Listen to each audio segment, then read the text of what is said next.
Congressman Garcia, you're a busy man. How you doing? I'm doing good. Obviously, a lot of changes, but really excited about the future and certainly about getting forward and moving on oversight. So we're pretty pumped up. Yeah, he's doing well. He said he's doing good because he's excited. Let me tell you why. Because you were just chosen by your colleagues to serve as a ranking member of the House Oversight Committee. A huge honor and responsibility. How do you feel about that? How did you secure this post? Yeah, I mean, obviously, look, coming to Congress, oversight and that committee was my top choice. It's where I wanted to do my congressional career. I believe in the power of investigations. This committee is at the heart of what Congress does, holding the powerful accountable, holding the administration accountable, and making government work better for the American public. I have a lot of experience doing that as a mayor of my city back home in California. And so I was really excited about this work. Obviously, did not expect that I would be leading Democrats on this committee. In my third year in Congress, but it's a huge honor. I think that our party is looking right now at expanding the tent, bringing new voices in, bringing a new next generation of Democrats in leadership. And so I'm going to take this responsibility and do with it what we have to in this moment, which is hold Donald Trump and his corruption accountable. And there's a lot of work ahead. When you say that, it's your third year. I don't know if you guys how you count it, but you're a sophomore, right? Yes. Is that what? Okay. Usually that's a junior, but that's all right for us lay people. But I mean, this was historic because I think you're the first Democrat like in 100 years to be able to serve in this capacity. Am I correct? As a sophomore, right?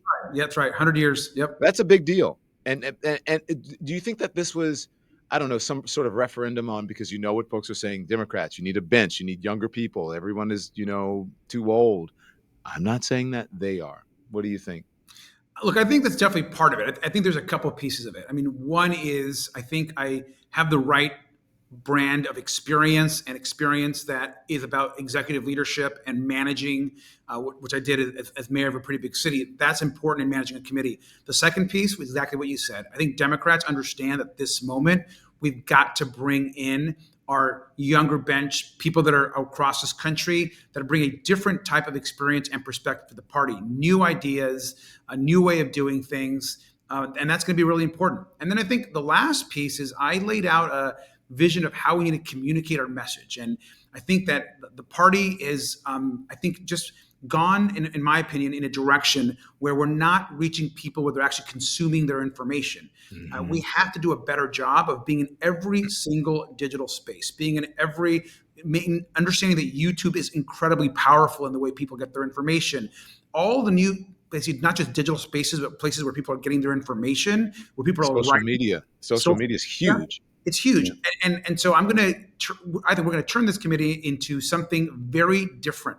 And I think people are going to start hearing about our oversight committee in places where a lot of folks don't hear about Congress. And that's the way we get the public with us, is communicate to the public in those spaces. And so I think all those three things are to me, are pretty exciting. I think it's why we were successful in the election.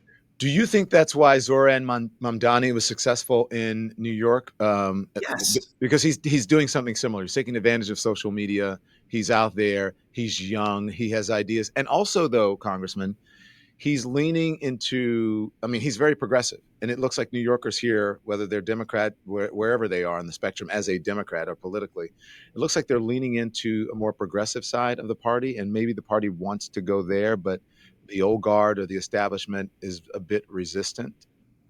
I think that's right. First, I'm obviously a member of the Progressive Caucus. I'm a progressive, and I'm obviously excited about what Zohran did in New York, and I'll tell you why. And look, a lot of people I think are getting the victory wrong. I think they're talking about foreign policy or what's going on in the Middle East or his positions that he was a member of the DSA. Most voters aren't focused on that. What Zohran did was he had a positive, forward-looking agenda, and then communicated that agenda to people where they're consuming information. And those two things together is a powerful combination. When I started seeing Zohran on my phone, on all my digital platforms, here he's talking about making buses free. He's talking about making sure that rent's not going up for folks. He's talking about this forward-looking agenda that is in this time where costs feel like they keep going up. He's actually talking about lowering the cost for people. And then he takes that, uses and understands the kind of social and digital platforms and then communicates it where people are actually wanting to get information. That is a lesson that Democrats across this country and progressives across this country need to learn. And so that's, I think, what's very exciting about who I think is going to be the next mayor of New York. Is your party paying attention to that? The leaders, the freshmen, the sophomores, do you think they get it? I think people are starting to get it. I think one of the reasons why he won was because people get it. I think one of the reasons why I was successful yesterday and why a sophomore is being elected to lead the Oversight It's Committee. because you came on the Don Lemon show. That's right. That's exactly right. No, but we have to be in all these places. And I think it's really important that people understand that we can't do things the way we've always done them and that we have to have bold ideas. We're right now, people are feeling that both parties have failed them. They're feeling like their way of life is not improved. In fact, it's getting worse. Their rights are being taken away. And they were feeling this way before, by the way, Donald Trump was even elected. And so we've got a huge challenge that we're going to meet, and it's going to take folks like Zohran and others across this country to step up and have this forward-looking vision. This Lemon Drop is brought to you by the Freedom from Religion Foundation. You know, it is summertime, lots of campfires, lots of late night conversations. Everybody's going to be sharing their story. But lately, one group is trying to control the whole story, claiming that the U.S. was founded as a Christian nation and pushing their religion into classrooms, into courtrooms, and even into your doctor's office. In Arizona, voters there just protected abortion rights in the state constitution, but politicians are trying to undermine it anyway. Texas is pushing bills to force the 10 Commandments into every public classroom. Seriously, they're trying to do that. And in Congress, a bill just passed to strip Medicaid coverage for gender-affirming care for all ages. This isn't about personal beliefs. This is about power.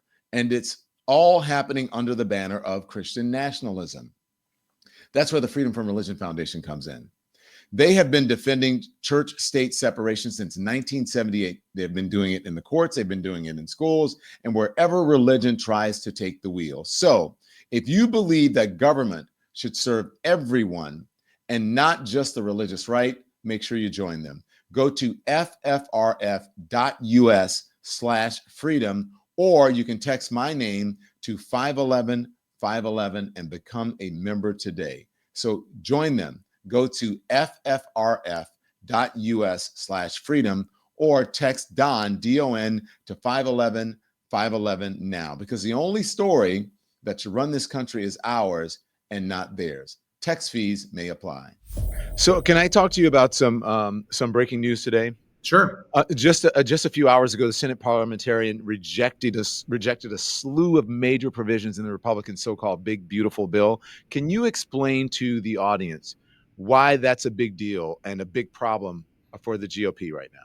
It's a huge fucking deal. And I think that if you're concerned about 16 million Americans losing their health care, you should be heartened by the parliamentarian, what's happening over in the Senate. I mean, Senate, first of all, the senators are now understanding that they've essentially been given a huge unpopular bill that strips not just protections around healthcare, obviously, as we know, around Medicaid, but also strips away food assistance and then redistributes all this wealth to the billionaire class. And so a lot more folks are understanding that, especially the healthcare provisions. What we're also understanding is that the bill is essentially not legal the way it's been constructed. And there's a lot of the pieces that they're trying to implement as it relates to removing healthcare provisions are not going to pass the parliamentarian's test, which is really important, especially in the Senate. And so I think what you're seeing when you saw Leader Thune today essentially allude to is that this bill's not ready. They're going to need more time. They're not going to be able to ram it through like they thought they'd be able to. And that's partly because we are also being loud and pushing against this bill. And so folks need to know that they got to keep pushing. I think the parliamentarian is doing what needs to get done. We got to stop this bill. There's enough senators that are iffy that I think we can make some progress. Okay, so the parliamentarian and you said Leader Thune. Speaking of, you know what Tommy Tuberville is doing, right? He's asking a host of Republicans to have the parliamentarian fired. One, it shows that Republicans, honestly, I don't think they really know how to govern or legislate that well. They're great at messaging, but when they finally take over the government, it's not so good. Right. But saying fire the parliamentarian And I mean, do you think that Thune will do that? They can't. They can't go through. They have a lot of trouble going through the legislative process and the way it should happen when they're trying to get legislation through. Do you think Thune is going to go along with what Tommy Tuberville is asking for? I mean, I hope not. I think Thune is, essentially in the past that he's going to obviously respect the parliamentarian process. It's an important part of the way the Senate deliberates. It's also really highly historical and quite damaging to the way actual business is done in the Senate. Mm-hmm. Parliamentarian has removed many provisions in bills that we have not liked on the Democratic side and the Republicans haven't liked on the Republican side. And for him to then just eliminate that process would be, I think, horrific for the country and would unleash essentially senators to be able to write their own rules. I mean, the parliamentarian is set up essentially to follow and ensure that the rules are being followed as it relates to spending bills in the Senate and these provisions. You just can't eliminate that. And so that would be, that would also, quite frankly, put us in a huge legal issue and likely in our courts. I'm going to pivot a little bit here. Did you see that press conference with Pete Hegseth? I did. And just what was that? Insane. I saw it this morning, obviously. First thing I saw this morning when I was watching TV, he obviously spent his time attacking the press, saying nothing, being confrontational, not being able to defend the actions that we took in Iran, which I think are highly problematic, dangerous, and likely, as we're seeing in the press reports, likely. But as we're talking about this, I think that's where you're about to go, right? That Yes. Because Axios is reporting that the Trump administration now plans to limit sharing classified information with Congress after someone leaked that internal assessment suggesting that Saturday's Iranian nuclear facilities bombing, that it wasn't as successful as the president and others are claiming.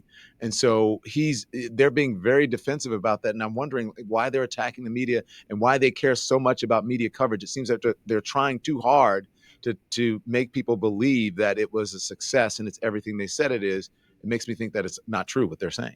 I mean, they're clearly not being honest. Don, I'm a member of Congress. I have yet to receive a classified or intelligence briefing on what happened and why we did what we did. How many days ago did this actually happen? Congress has not been briefed. The House has not received any classified information about what has happened. We are supposed to be an equal branch of government that's supposed to be the only branch that actually authorizes a war. And so all Americans should be concerned that the president is hoarding information. We know that he is a serial liar and con man, is essentially now sending over bombs and bombing other countries with no sort of input from the Congress. And then after the fact is withholding information. And so I know that they're now saying, they're going to brief folks today and tomorrow. We will see what develops there. But I suspect that what he's doing here is actually going to speed Iran in trying to acquire a nuclear weapon. And we've probably likely done little to actually stop the efforts, which is the worst case scenario. When I saw that press conference, I was like, is he okay? He's not okay. He's not okay. Jennifer, you've been about the worst, the one who misrepresents the most intentionally. What the president says. I'm familiar. About the ventilation shafts on Saturday night, and in fact, I was the first to describe the B-2 bombers, the refueling, the entire mission with great accuracy. So I take issue with that. I appreciate you acknowledging that this was the first the most successful mission based on operational security that this department has done since you've been here, and I appreciate that. So we're looking at all aspects of intelligence and making sure we have a sense of what was where. What do you mean he's not okay? I mean, we know his history.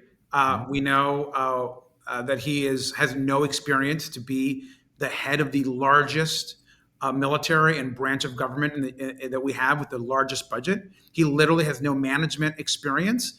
And I think his actions in the past and the way he has, treated himself and others is clearly an indication that he's not fit to be the Secretary of Defense. Yeah, I got one for you. I've coined a term for him, and it's the Secretary of the Defensive. Secretary of Defensive. Yes. Congressman Garcia, always a pleasure, sir. Thank you so much. You be well. We'll see you soon. Anytime. Thanks. Thank you.